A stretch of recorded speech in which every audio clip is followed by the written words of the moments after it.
the story of a guy. Good morning. I'm here. And his bike. James Bond kind of stuff. Wait!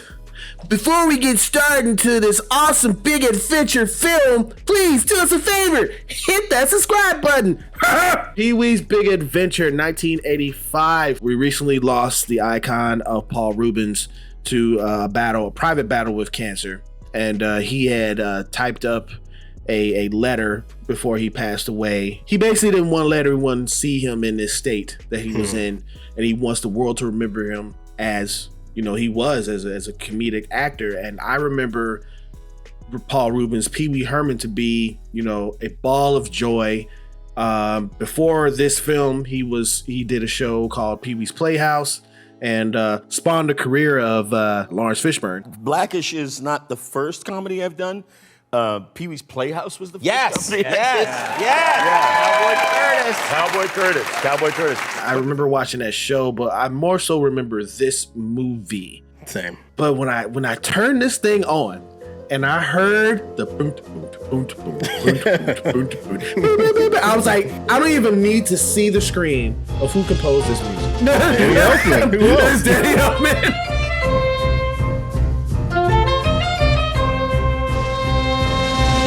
You know who's right behind him? It's Tim Burton. Okay. But we take that for granted now, but this was actually, not only was this Tim Burton's directorial debut, this was the debut of Danny Elfman as a film composer. He previously he'd been in some like pop bands and stuff like that.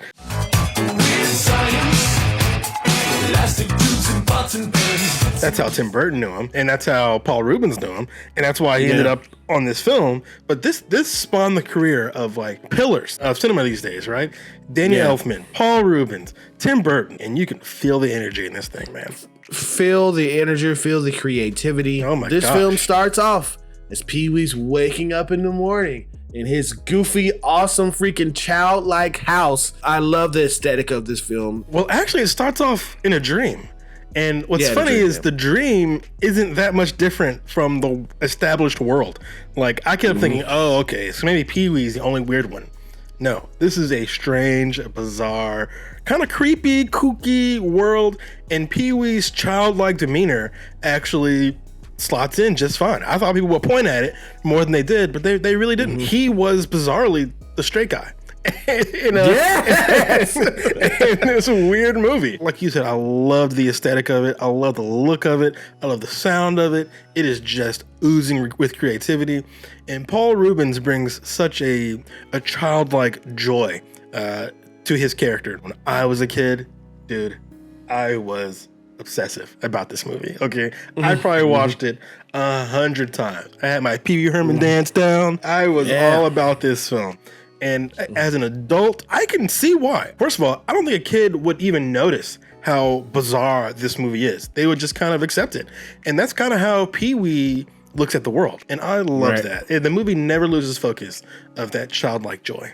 The conundrum in this film is Pee-wee loves his bike. Okay. He dreams about winning the Tour de France on that bike. He goes around and he unlocks this little secret compartment. Right. That's so cool, and he has to put in the code. And bring down the branch, and then opens up this little tiny garage to his awesome bike. Coming up the street is Francis, this rich, pompous butthole of a character, and the banter between them is hilarious, man. He's like, I know you are, but what am I? I know you are, but what am I? I know you are, but what am I? It's like two adults arguing as kids. You're a nerd. I know you are, but what am I? You're an idiot. I know you are, but what am I? I know you are, but what am I? I know you are, but what am I? I know you are, but what am I? I know you are, but what am I? I know you are, but what am I? Infinity. My dad said I could have anything I wanted on my birthday. He's like, good for you, Francis. Today is my birthday, and my father said I can have anything I want. Good for you and your father. It's like you are a grown ass man. It is what it is. This movie has like a fantasy dream-like quality to it. Pee-wee goes on his day to go to the magic shop, and this man locks up his bike, Like the longest chain you'll ever see around this clown. And then he goes to the bike shop to pick up his horn that he was gonna put on his bike from Dottie. Dottie is this girl who works there, and she has a thing for the Pee-wee. I want to know if you'll go someplace with me. Like where? The drive-in. Pee-wee's like, whatever, not just like a kid would be. You know, he's not really interested in that kind of thing. Dottie, you can recognize this in her voice, is a renowned voice actor. And she played Tommy Pickles in the Rugrats. You very clearly hear it in her voice. Hi, Chicky. Boy, I'm glad you're back. I got lots of stuff to tell you about. It's just with Tommy, she has to like kind of get more stuffy. He says, I'm a loner, Donnie. You don't want anything to do with me. Bad news. I'm a rebel. You don't want to get mixed up with a guy like me. I'm a loner, Dottie. A rebel.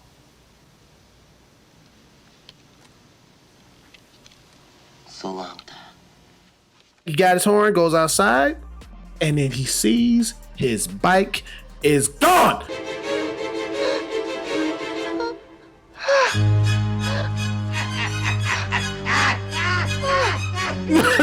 And you know this is going to happen. As you watching the film, watching him wrap that bike up, you know it's going to happen. And for me, the dread of seeing this very like playful, happy, childlike guy be hurt, well, the movie kind of got to me a little bit. It's like right after this happens, the film just keeps on throwing bikes at him. Suddenly, everybody's riding a bike, and they're all red. He's like, He goes to file a report, of course, at the police station, and the lady was like, you know, where did you have? Who do you think who could steal your bike? And he was like, Francis. Went up in there, hilarious. Man, I'm telling you, I lost it. When you're watching this stuff on film, it's like you're seeing a Looney Tunes cartoon come alive. Yeah, it's like a live action cartoon. I thought he was gonna whoop his ass. He tried his best. They wrestle each other and everything. He calls the whole neighborhood and the whole town to his house. Right. Okay. He's gonna have a meeting. He's like, we're gonna find this bike. I don't care what we gotta do. He's got the longest plan ever. Apparently it takes hours. Everybody's falling asleep. After that, he gets depressed, and this is like the darkest part that I see, and it's so funny. And he was walking in the rain, and a group of people was like, "You're not around these parts." And then he's like, that was Tim Burton, by the way. And he ends up going to see a fortune teller. Yeah. She tells fortunes, and she'll also do your taxes. Yes, exactly. She's not a good. She's not very good. No, yeah. And she scams Pee-wee out of money. She takes his wallet, look through her pictures, and is like, "Oh, you're looking for a bike." Right. The bike is in the Alamo in the basement, so he goes on this huge adventure. From where? I'm not sure. Was he in Florida? Was he in California? Was he just in Pee-wee land? I don't know. The movie doesn't give a damn. He rides on a train. He hitchhikes. He does all this crazy stuff to get to the Alamo. He meets some interesting characters out there on the road. He meets Simone. He meets, what's his name? Mickey, the crook who stole the car. Right. And what's funny is when he meets the crook, as a kid, I remember thinking that was scary. He still had handcuffs on both of his hands, you know, and he's driving the car. And I'm like, oh, Pee-wee, that guy's no good. But it's actually really funny because Pee-wee charms him to death. They get away from the police. And this is essentially the point of the film, right? Pee-wee is such a genuine person, right? At no point does Pee-wee lie. Does he like hate someone? He gets annoyed. Like he gets annoyed by a hobo and jumps off the train. But you know, he never like hurts that guy. And I think his innocence wins over even the hardest criminal, right? Yes. I feel like there's not a lot of movies these days that are just like joyous. You know what I mean? It's not a lot of like main characters that are just like happy. And Pee-wee is happy to a fault. He goes to this like motorcycle group, and they call themselves like Satan's helpers or something like that. Satan's helpers. Yeah. And he charms their pants off. He ends up a member of the same cell person. Oh, no. By the end of it. I died laughing. He does the Pee Wee Herman dance that's so famous. That's so awesome, right? And then he becomes a member and he's like, all right, guys, I'll see you later. Like, Cranks it up and goes straight through a freaking sign.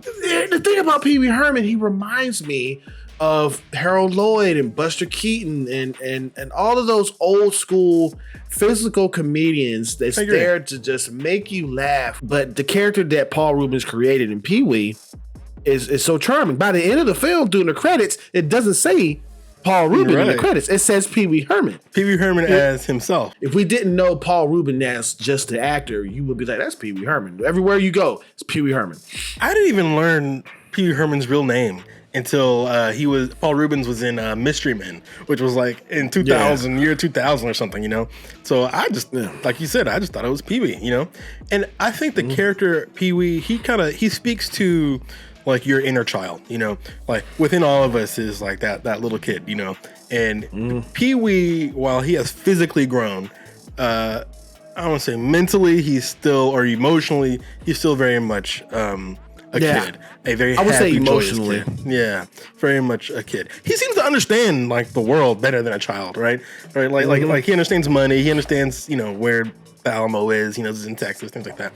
But he is kind of like a 7-year-old. Devin and I know the fandom, and everyone who's around our age and older knows the fandom of Pee Wee Herman, how big it was in the 80s and 90s. But there was another character that was in the 90s that I think took a little bit of his style and became an icon himself.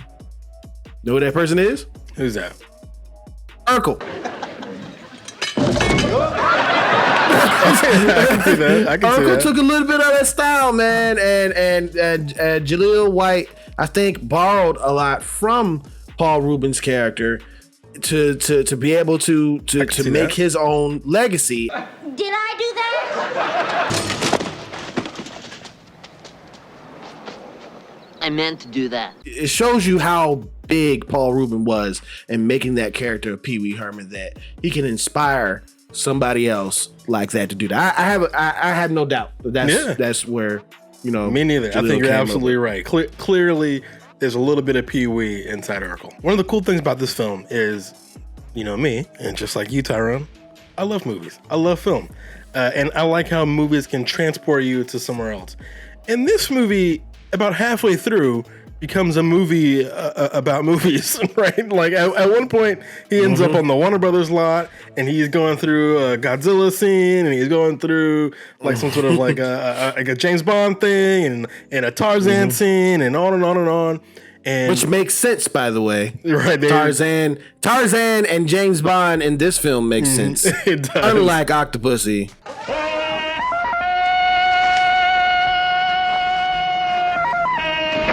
And it's played for laughs, where I wasn't sure if I was supposed to laugh or not in Octopussy. I was like, what? It wasn't supposed to. The executive at Warner Brothers, he's like, yo, your story, I love it. We're going to turn your story into a movie.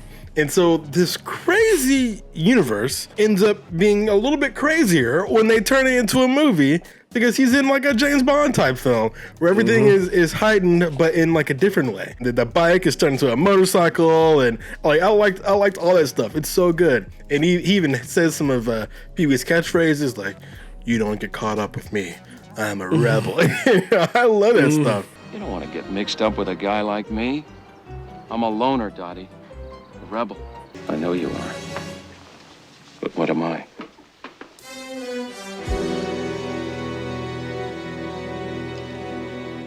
And then all his friends are in the crowd. You got the criminal. He's hanging out the prison bus. You got the Satan, the Satan's helpers, all kinds of stuff. The prison and the prison bus was hilarious because he tried to give him a shaving thing. He's like, "Here's your foot long." Wait. He's like, nice try, Pee Wee. This movie kind of puts you in a good mood, right? Because the movie's so positive and so childlike, and I can see why in 1985 this movie became such a big thing. And I can also see why, as a little kid, I was so drawn to Pee Wee Herman. obviously, I wasn't even born when this movie came out, and yet it still reached me deep into the 90s with Pee Wee Herman. Paul Ruebens, Tim Burton, Danny Elfman, so creative.